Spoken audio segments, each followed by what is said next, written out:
جب فتح حاصل ہو گئی، اللہ کی مدد آ گئی اور فوج در فوج لوگ ایمان میں داخل ہو رہے ہیں، اس وقت جو رو چلی ہے، اس رو میں اکثر لوگ کون تھے؟ دھوکہ نہیں تھا، لہذا منافق بھی نہیں، لیکن مثبت طور پر وہ یقین والی بات بھی نہیں، وہ تھے لوگ قالت الاعراب آمنا قل لم تؤمنوا ولکن قولوا اسلمنا، یہ بدو دعویٰ کر رہے ہیں ہم ایمان لے آئے، اے نبی ان سے کہہ دیجئے تم ایمان ہرگز نہیں لائے ہو، یوں کہو ہم اسلام لے آئے ہیں، ولما يدخل الایمان فی قلوبکم، اور ایمان ابھی تمہارے دلوں میں داخل نہیں ہوا، لیکن ہم اپنی شان غفاری اور شان رحیمی کے طفیل تم سے یہ رعایت کر رہے ہیں، اگر اطاعت کرتے رہو گے اللہ اور اس کے رسول کی تو تمہارے اعمال میں کوئی کمی نہیں ہوگی۔ سمجھ آ گئی بات؟ اب اپنی حالت پر غور کیجئے، ہمارا حال کیا ہے؟ وہاں رو چلی تھی اور یہاں ایک چکر چل رہا ہے، باپ کا بیٹا مسلمان، اس کا اگلا بیٹا مسلمان۔ وہ جو میں نے کہا تھا ہم مسلمان کیوں ہیں؟ بائی ایکسیڈنٹ آف برتھ، ہم سوچ کر ایمان لائیں کیا؟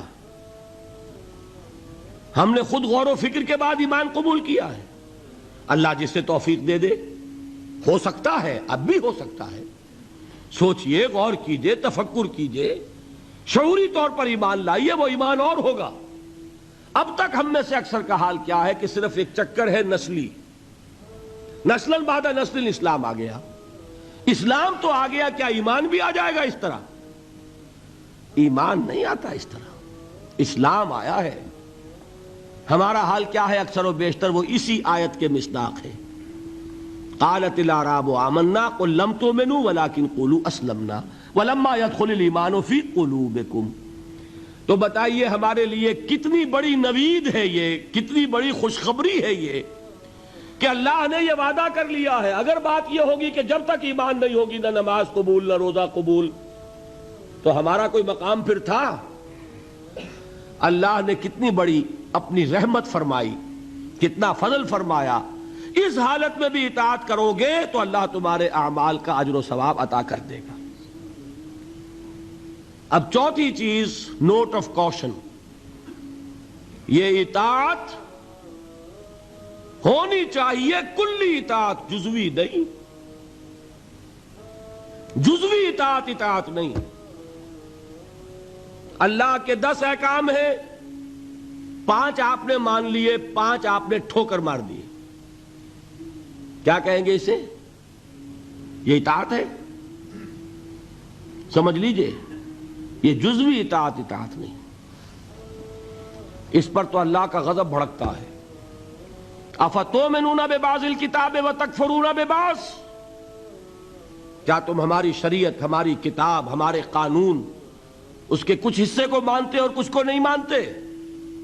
فما جزاء من يفعل ذلك منكم الا خزي في الحياة الدنيا ويوم القيامة يردون الى اشد العذاب۔ جو کوئی بھی یہ طرز عمل اختیار کرے گا اس کی سزا اس کے سوا اور کچھ نہیں ہے کہ دنیا میں انہیں ذلیل و خوار کر دیا جائے اور قیامت کے دن شدید ترین عذاب میں جھونک دیا جائے۔ وَمَا اللَّهُ بِغَافِلٍ عَمَّا تَعْمَلُونَ، اور اللہ غافل اور بے خبر نہیں ہے تمہارے کرتوتوں سے۔ He knows you through and through، وہ جانتا ہے، وہ تو تمہاری نیتوں کو جانتا ہے۔ ان اللہ لا ينظر الى صورکم ولا اموالکم ولکن ينظر الى قلوبکم واعمالکم، اللہ تمہاری صورتوں کو اور تمہارے مالوں کو نہیں دیکھتا، وہ تمہارے دلوں کو اور تمہارے عملوں کو دیکھتا ہے۔ یہ حدیث کے الفاظ ہیں۔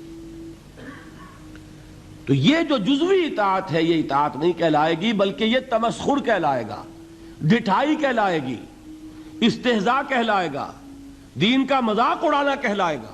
بات سمجھ رہے ہیں کہ نہیں؟ اور میں اور منطقی طور پر ثابت کر دوں کہ اگر آپ نے اللہ کے کچھ احکام مانے کچھ نہیں مانے، تو جو مانے وہ بھی اللہ کے نہیں مانے۔ بظاہر بات میں بڑی عجیب کہہ رہا ہوں، اللہ کا ایک حکم آپ نے مانا ایک نہیں مانا، بتائیے جو نہیں مانا کیوں نہیں مانا؟ کہ نفس کو پسند نہیں۔ جو مانا کیوں مانا؟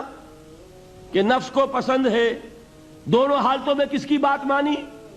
نفس کی۔ اگر اللہ کی بات ماننی تھی تو پھر تو وہ بات بھی اللہ کی ہے۔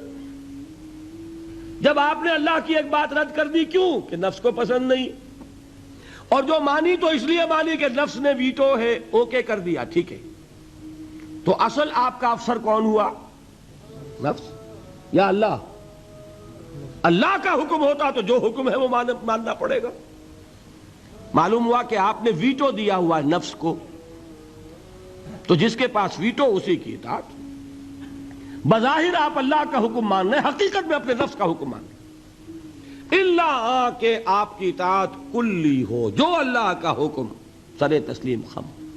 ہاں یہ ہو سکتا ہے وقتی طور پر کوئی خطا ہو جائے، جذبات کی رو میں آپ بہہ گئے، غلطی ہو گئی، ایسا جب بھی ہوتا ہے فوراً توبہ کرتا ہے انسان۔ جذبات کا معاملہ ہوتا ہے جیسے کہ طوفان آتا ہے پہاڑی علاقے میں، میدانی علاقے میں سیلاب آئے گا تو آہستہ آہستہ آتا ہے اور آہستہ آہستہ اترتا بھی ہے۔ پہاڑی علاقے میں سیلاب آتا ہے تو طوفانی شکل میں آتا ہے، فوراً ختم بھی ہو جاتا ہے نا ایسا؟ جذبات کا معاملہ یہ ہوتا ہے، طوفان کی طرح جذبات چڑھے، اس وقت آپ سے غلطی ہو گئی، فوراً اتر جائے گا طوفان اور آپ پچھتائیں گے کہ میں کیا کر بیٹھا۔ فوراً رجوع کریں گے، فوراً توبہ کریں گے۔ ایسے شخص کی توبہ کو قبول کرنا اللہ نے اپنے ذمے قرار دیا ہے۔